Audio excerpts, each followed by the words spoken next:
Hello, my name is Nick Rose, and this is my marketing plan for this class.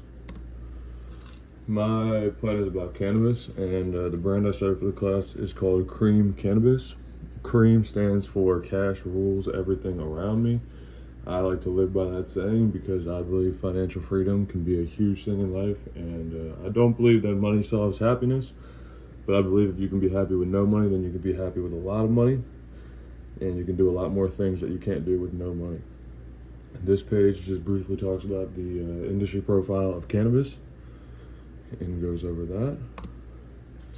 This page is going to talk about the market size and the growth of the market size.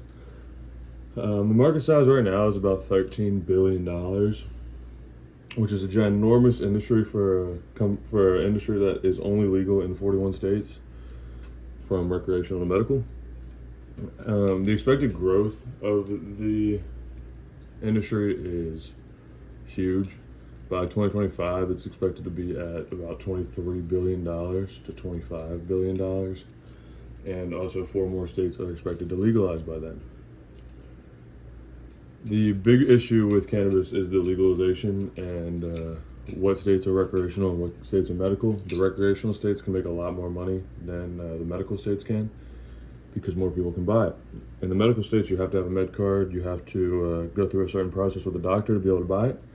But still, even just in medical states, sales are insane. Next slide is going to talk about industry trends.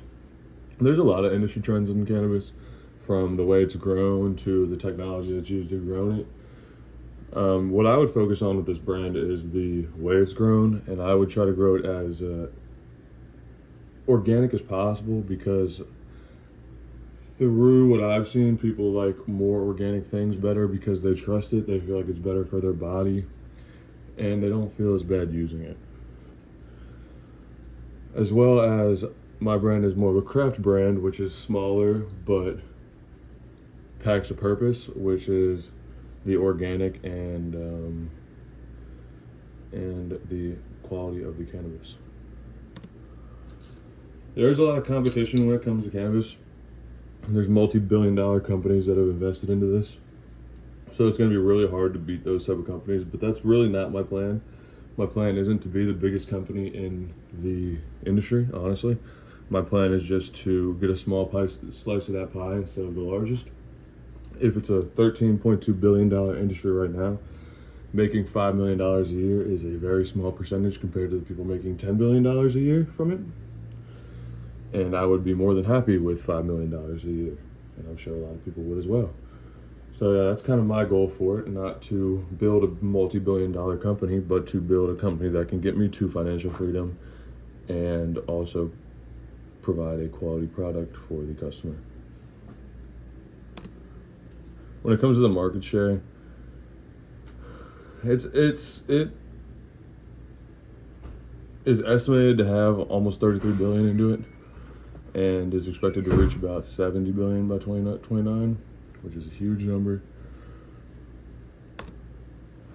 When it comes to the demographics of the people who use cannabis, millennials are the biggest percentage, which a lot of people wouldn't expect. A lot of people would expect Generation Z.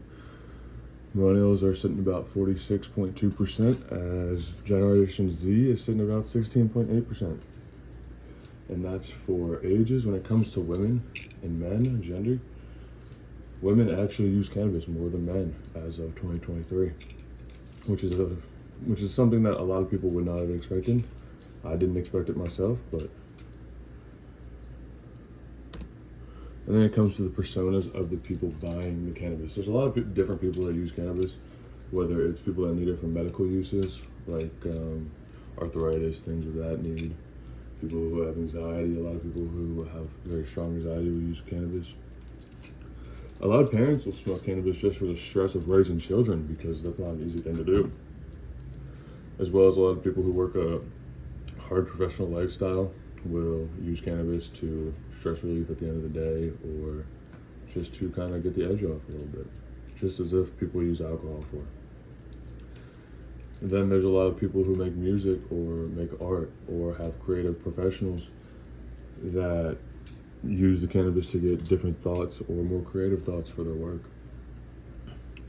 There's also cannabis consumers and cannabis enthusiasts who love the product and use it just because of that, because they love it so much that they just enjoy it. Then there are people that only choose to take edibles, which is a very broad market. Some people don't like to smoke it. It makes them feel like it's not healthy, so they will eat it or drink it. A lot of athletes will use cannabis for stress relief and just relief on their body because they put so much work into it. A lot of travelers will use cannabis when they're traveling because they don't have to think about all the stuff going on back at home. A lot of people use the plant and it helps a lot of people. A lot of people just like to use oil or drop oil down in a dropper or take dabs, which is oil in a very hot bong type of thing that some people just prefer. That just about concludes my slide, and I appreciate you guys listening.